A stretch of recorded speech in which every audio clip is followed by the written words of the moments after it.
C'est ça les juges de la Cour de la jeunesse.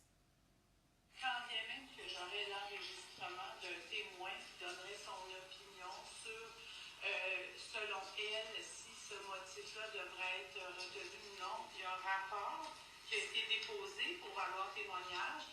Moi, je dois me fier à la preuve que j'ai.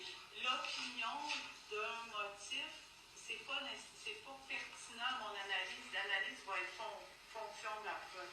Alors, je ne permettrai pas que cet enregistrement-là sur une clé USB de l'opinion d'un témoin soit communiqué à titre de preuve, ça veut dire en raison de la pertinence. Donc, c'est pas pertinent d'entendre l'enfant. Ce n'est pas pertinent d'entendre la personne qui est venue évaluer le signalement. La juge refuse toute autre preuve que la fausse déclaration ou les parjures répétés des intervenants qui vont dans le même sens. Donc, Madame la greffière, je vais vous remettre la clé USB pour Madame, considérant que ce n'est pas une preuve qu'il faut lui remettre. Le dépôt tardif. C'est là que les parents ne comprennent pas que toutes les preuves que vous pourriez apporter, ce n'est pas une preuve aux yeux des juges. Il faut comprendre ça, là. Pour le bien-être de l'enfant, s'il vous plaît, conservez-la. Si vous en avez besoin, vous pourrez vous discuter. Madame, vu qu'on est aujourd'hui, le jour, au début, c'est des preuves qui sont communiquées tardivement, ça ne pourra pas être retenu comme preuve. Donc, il faut comprendre que la DPJ a aussi un délai de 10 jours pour apporter ses preuves. Elle ne peut pas parler de preuves qu'elle n'a pas remis il y a plus de 10 jours. Il faut que ça fasse 10 jours qu'ils ont remis les preuves pour pouvoir en discuter devant le juge.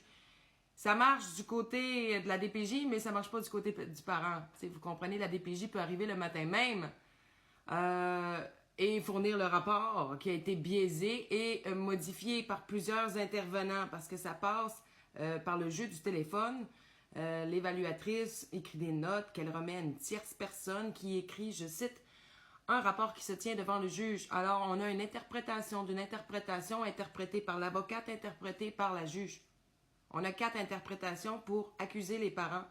Et si vous écoutez les parties 1 et 2 de vidéos que j'ai faites hier, on a vraiment la formation des intervenants qui mentionnent que les parents, c'est eux qui demandent des demandes excessives à la cour pour régler et tenter de régler leurs conflits et qu'on saigne le système à blanc. Et ils disent que c'est nous qui saisissons la cour alors que c'est toujours la DPJ qui saisit la cour. Nous, chaque fois qu'on la saisit, notre demande n'est pas entendue.